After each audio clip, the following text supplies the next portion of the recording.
It's time for this week's episode of Brandon Sports Talk, featuring in-depth interviews from those who are trending in the world of athletics. And now, here's the host of Brandon Sports Talk, Brandon Pate.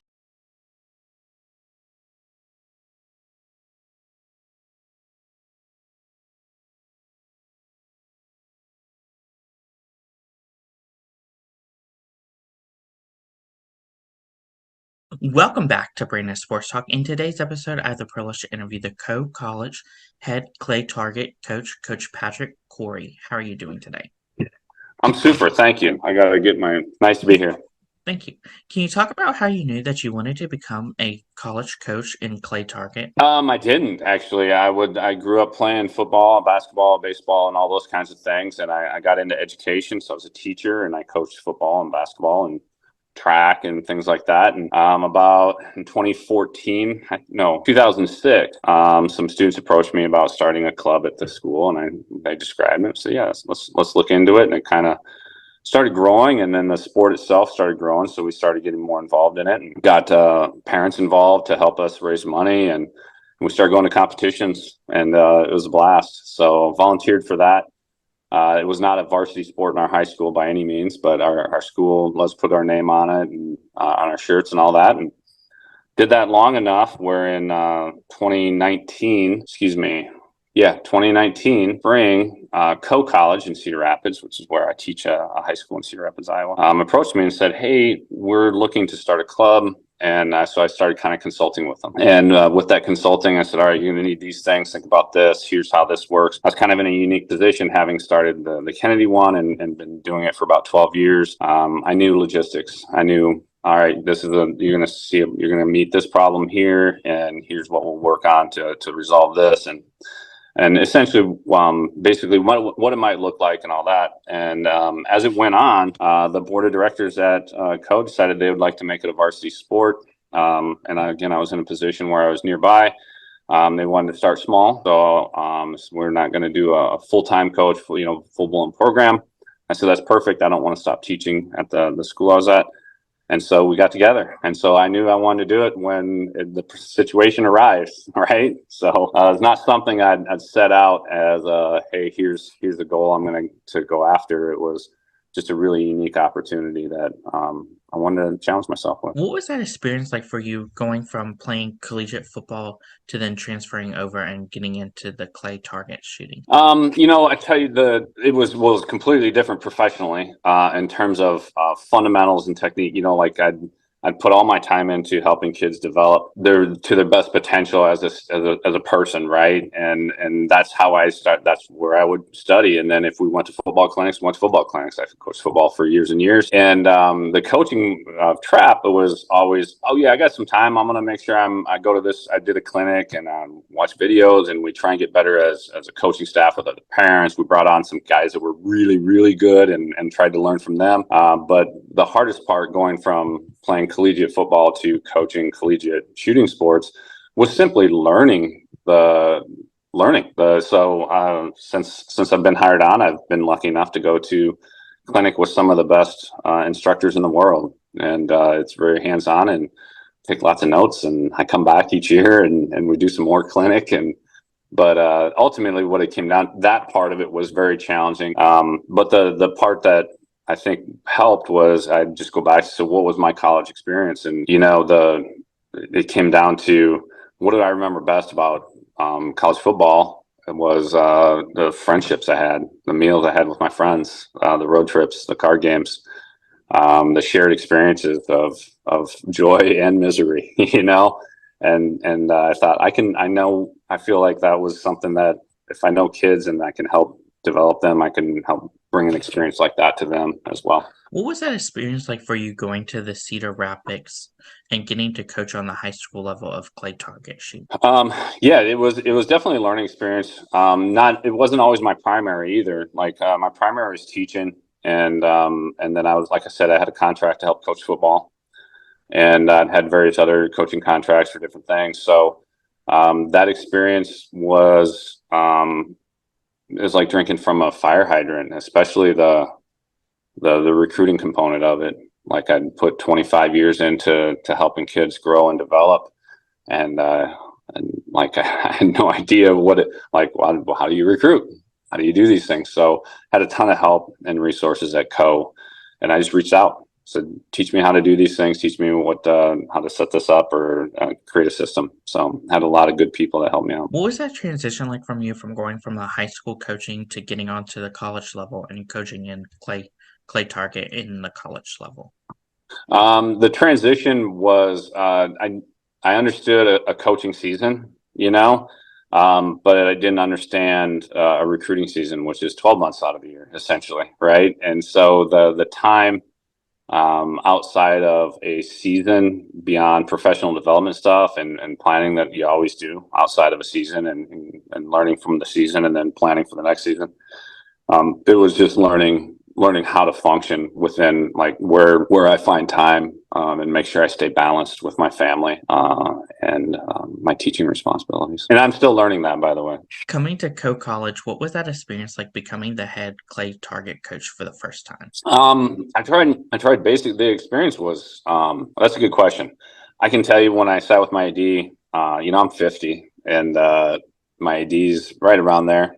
Maybe a little younger, a little older, but at the school I'm at, I'm used to being a mentor teacher, right? I'm used to being, I know answers. I can help young teachers come on and young coaches come on and give them what we always joked about, unsolicited advice that coaches gave us, teachers gave us when we were young. And I was all of a sudden in a position where I'm like, I'm not that person anymore. I need help. I need guidance. And so it was a really neat, it got me really out of my comfort zone. And I loved it. It was really fun. It was a great challenge. And like I said, I was able to be secure enough. If I was young, I'd probably be like, oh, I'm not going to ask. They might think I don't know what I'm doing. Now that I'm older, I'm like, well, of course they know I don't know what I'm doing. So I just go ahead and ask and they would help. Of course, what was that experience like the first time you came to Coe College and become the head coach and got to run your own program?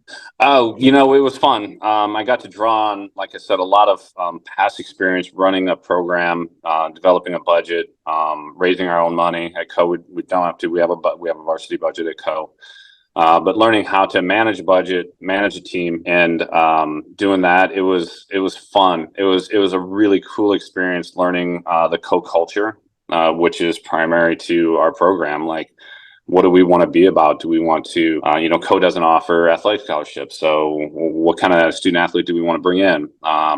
What kind of weekly program or competitions is not enough and too much, and trying to find those balances. So tons of questions to ask myself and learn, but the feeling was great just because it was all new. I felt I had something to offer, and I didn't know what it would look like yet. That was the other thing. I'm not sure what this is supposed to look like. I'm just going to keep working through a few basic tenets and see what it gets at the end. And I would say I'm still doing that. For my listeners that don't know, what is Clay Target and how do you compete in Clay Target?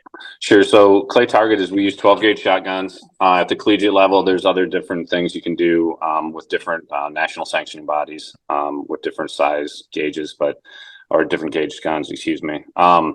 But what we do is we have three main disciplines, and then there's some international disciplines. We don't have the ranges nearby our school to shoot the international skeet or bunker trap and things like that. But we shoot American trap, and we shoot just singles in the collegiate level. We can sometimes shoot doubles, but primarily singles. And it's just, we shoot one target. It's hard to describe without some visual, but essentially we stand in there's a trap house in front of 5 student athletes, and it's 16 yards away, and the trap is oscillating, and the target will come out, and one student will call pull, and that student is the only person that can shoot at it, and they either hit it or miss it, and then it's the next person's turn. And you rotate through that 5 times until everyone shot 5 targets from that post, and then everyone rotates to the right. And so you get to all 5 posts, and that would be your 25 targets for that box. And then depending on the program, you might go and shoot 100 targets. So you'd shoot 4 boxes like that. Another Clay Target event is called skeet. And most people will call trap and skeet kind of the same. Oh, you shoot skeet, and like I usually just say, yeah. But in terms of the shooting sports, they're very, very different disciplines. So trap is the single house in front of you, and skeet is kind of a big semicircle And there's a high house and a low house on the end of the semicircles, and the group stays together. So we all start at station 1 underneath the high house, and you shoot a sequence of high and low targets, and then everybody does that, and then we move to station 2, 3, 4, 5, 6, 7, and 7 is then right next to the low house on the other end of that semicircle, and you shoot your sequence of targets, and then you go to the middle of that you go to basically the middle of I'm trying to think of the word, if there was the diameter of the circle right there, right through the median of it, you can stand there and you shoot 1 high, and then depending on how you do, you might shoot 2 low targets as well. So that's skeet. And then sporting clays is another event we do in the college level, and that is like golf with shotguns, where you have a group of kids. They'll go to station 1, it would be like hole 1, and you have 2 targets that are thrown in a variety of different directions. They have different names for them. There's loopers, it might be called chandelles. There's rabbits, there's teals, there's batus.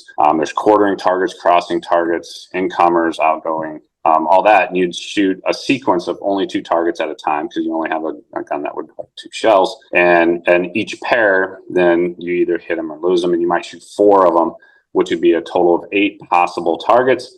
And if you shoot all 8, they say shoot her out with an 8. If you missed 1, shoot her out with a 7. And then you continue on through different stations until you shoot 100 targets.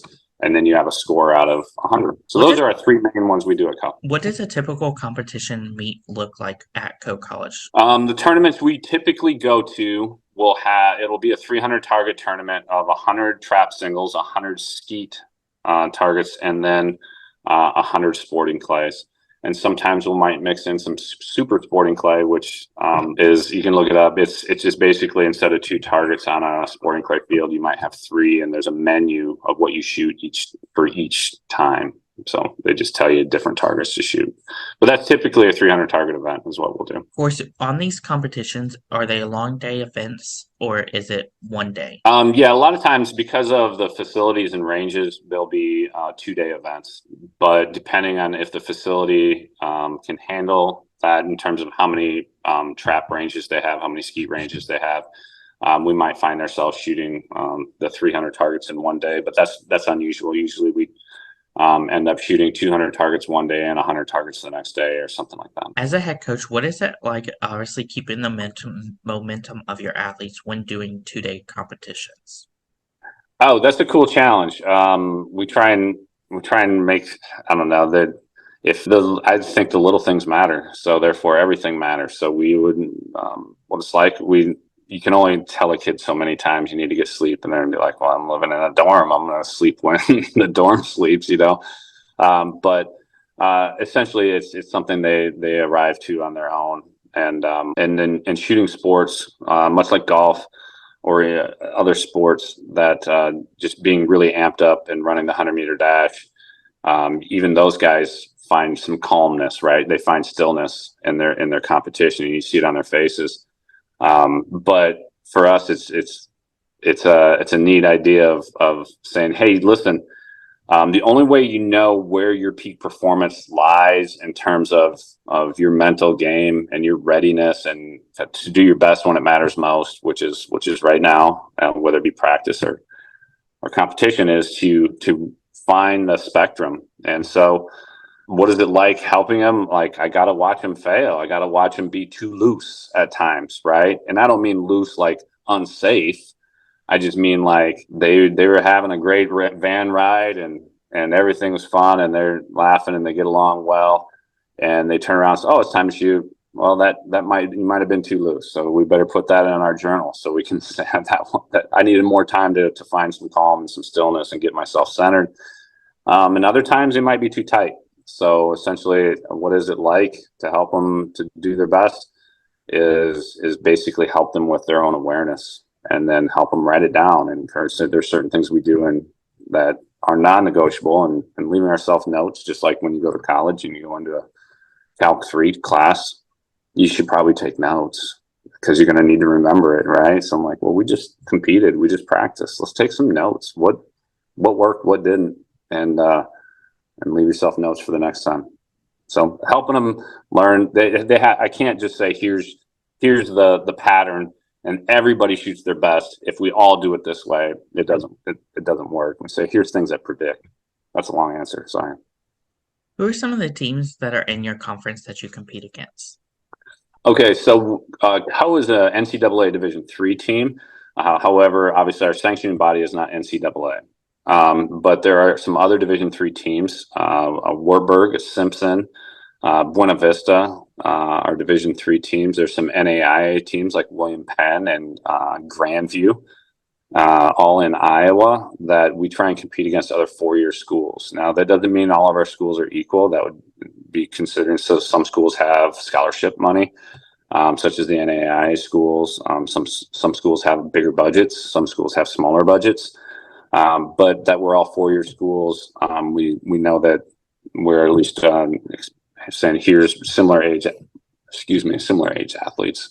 So yeah, those are some of the schools. Dort also is another school in Northwest Iowa that we compete against. All great schools, really good schools. What is that experience like, obviously getting to compete against some of those schools like William and Penn?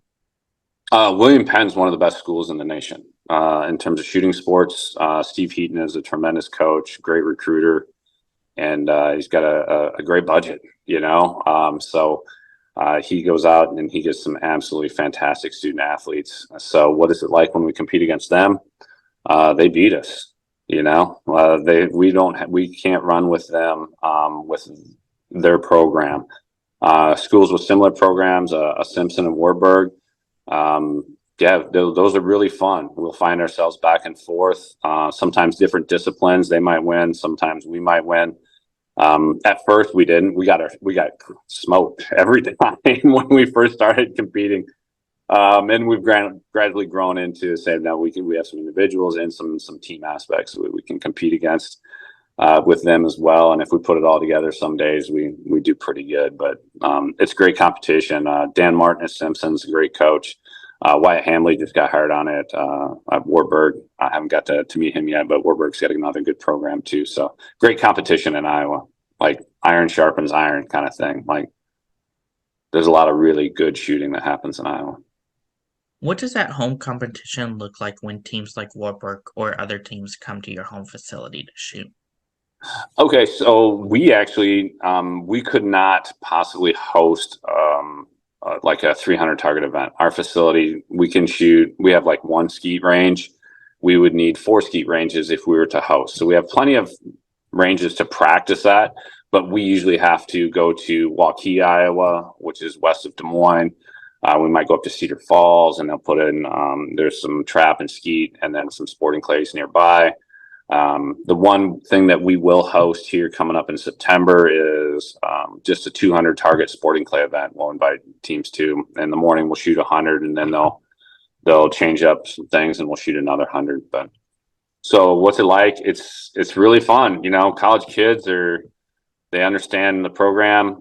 Sporting clays is fun because we mix squads, so they get to know kids from other schools, and they shoot with them on the course. So it's kind of like golf. You golf with another team, so to speak, right? So competitions are fun. They're pretty low key. It's not a lot of it's not crazy, but it's a lot of fun.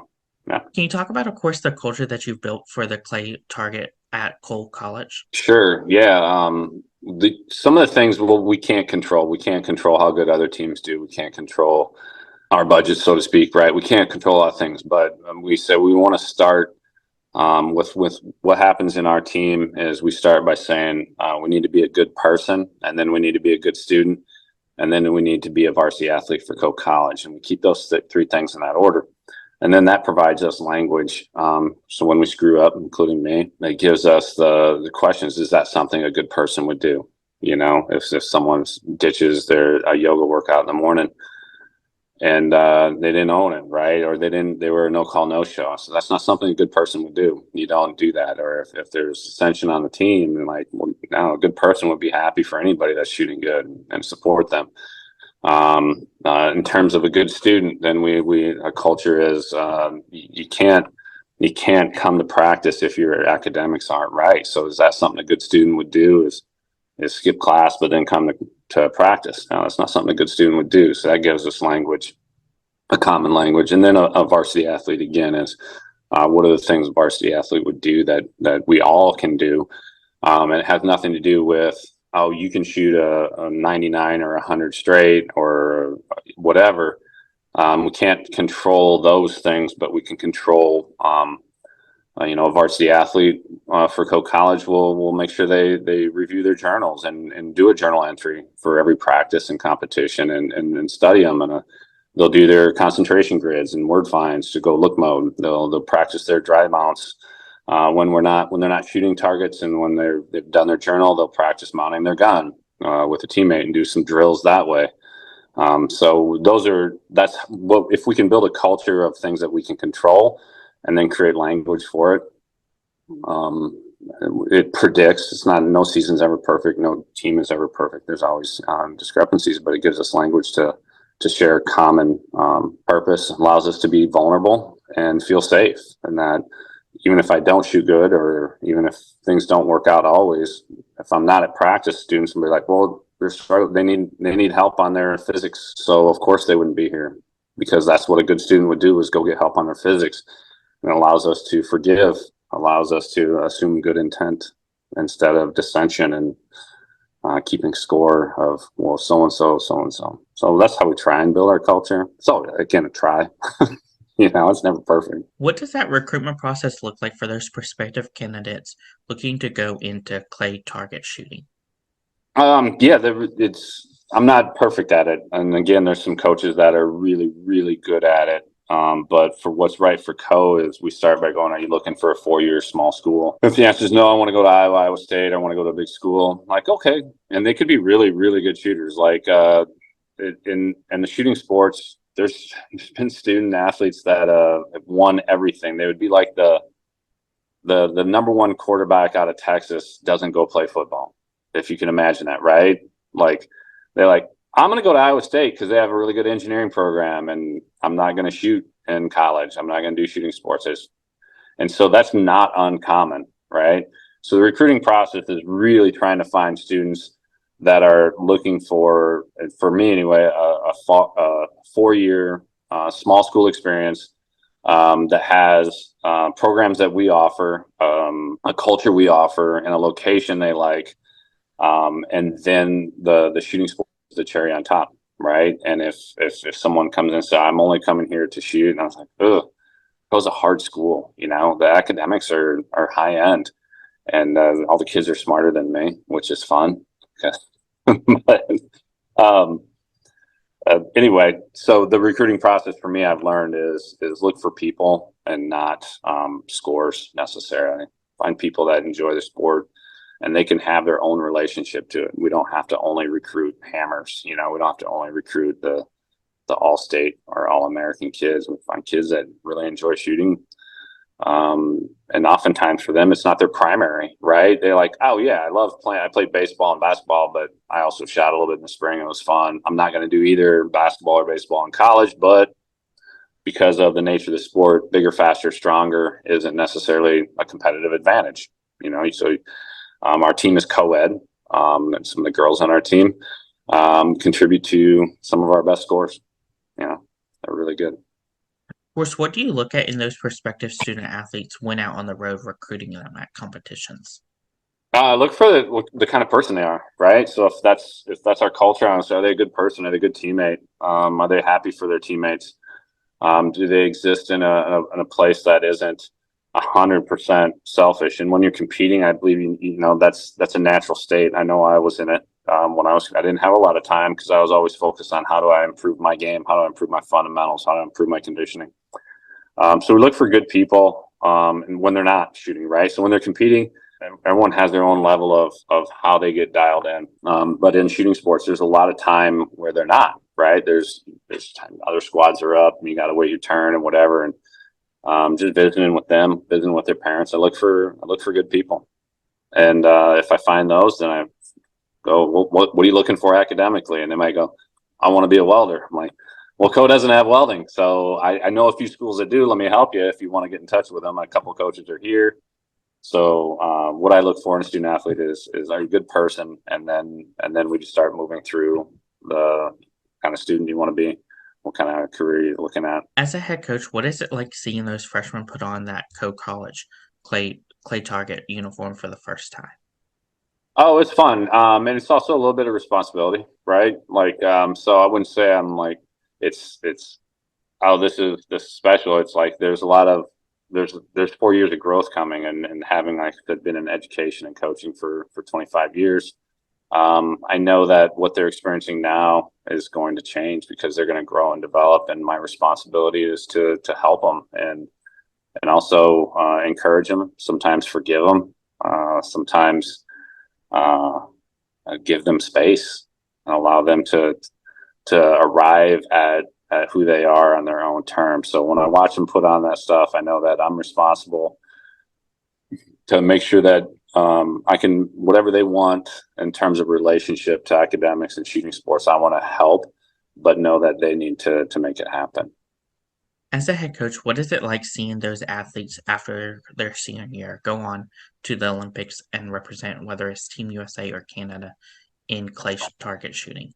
Well, we haven't had anyone do that for sure, and it's not likely. Like I said, we don't have international facilities, but it's a great time watching seniors graduate now. We're in our we'll be doing our 4th year of varsity competition, and so we've got to watch some kids that started the program that were already at Coe and grow and graduate. And it's a great feeling. We watch them go on and be young adults, and know that while the shooting sports helped develop them, it didn't define them as who they are as people, and then they go on bigger, better things.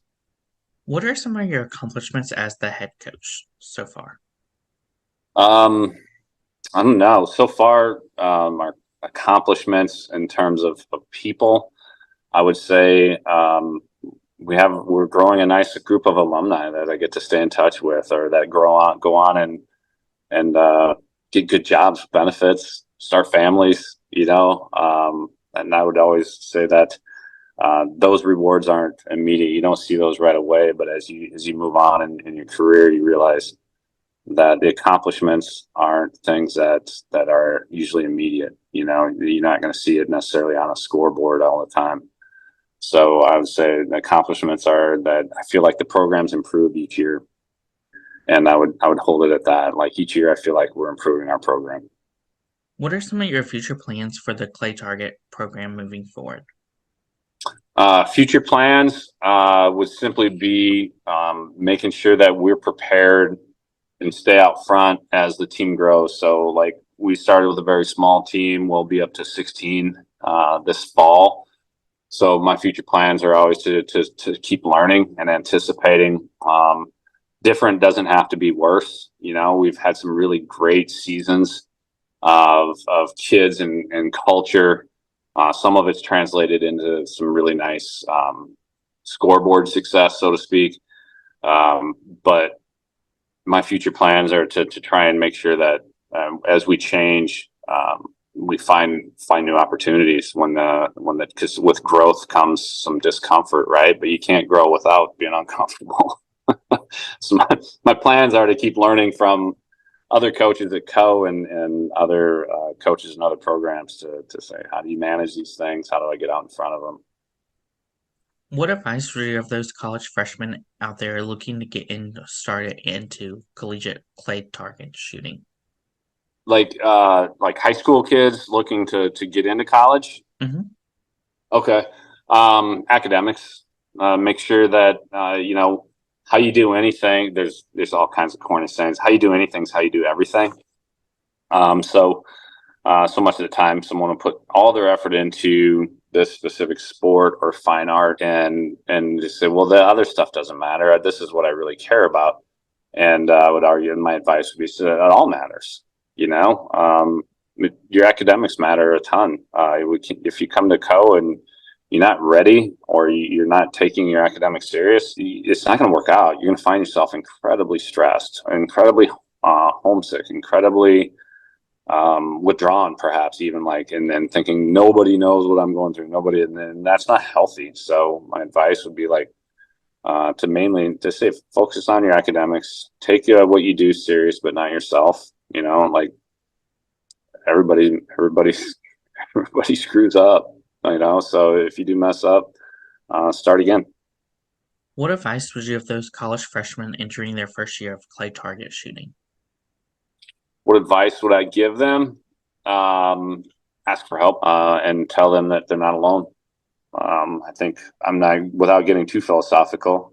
I think my college experience, your college experience, maybe, I'm not sure how old you are, but there weren't phones. There wasn't the stuff that we see now as predictive of that predicts stress and loneliness of someone that can fall right into their phone and be in a room of 100 people, potential friends, but never look up and feel like everything they see on their social media is the best version of somebody else after 20 takes of that picture or this rehearsal of that thing, and say that's not real. Everyone screws up and you're not alone at it, and you got to learn to ask for help and build relationships. And so our first week of our orientation, our onboarding for our team is very much about doing things that help predict safety. Like, it's okay, you're safe here, you don't have to pretend you're something you're not. You can be vulnerable enough to say, I don't know. Those are all pieces of advice I didn't tell anyone to do. To say, if you're in a room, your first college class, and you feel like everyone else has it figured out, they don't. They're just sitting there going, gosh, everyone else has it figured out. So ask for help. Get to know your teachers and professors and your friends, and make friends. But of course, that's uncomfortable. You got to practice being uncomfortable. What advice would you give those college athletes out there looking to get into professional clay target shooting after their collegiate career? Oh man, that's a good question. There's a saying in many sports, clay target's one of them, that you can make a small fortune in shooting sports. But in order to do that, you got to start with a bigger fortune. It just costs a ton of money. And only of all the people that are shooting, there's only a few that do it for a living. The rest do it for fun. And the commitment is so far beyond just a financial commitment. It's a lifestyle commitment. And so with that, we know it comes with costs, and ask yourself, are you willing to pursue it, knowing that what it will cost you? And so my advice would be like, if it's going to cost you being a good person, I would encourage you not to do it. If it's going to cost you being a good student, it's going to cost you the chance to start a career that you really are passionate about. Well, I don't see too many 60-year-old Olympians, but it might be like, so I'm going to give it 5 years or something and see if I can do this. And then I need to start my life. All right. Make plans for that. Sure. Even Lanny Basham would say that. In fact, I think I probably just misquoted him. Lanny Basham is an amazing. He has a book called With Winning in Mind. He's phenomenal. I read it before every season. It's so good.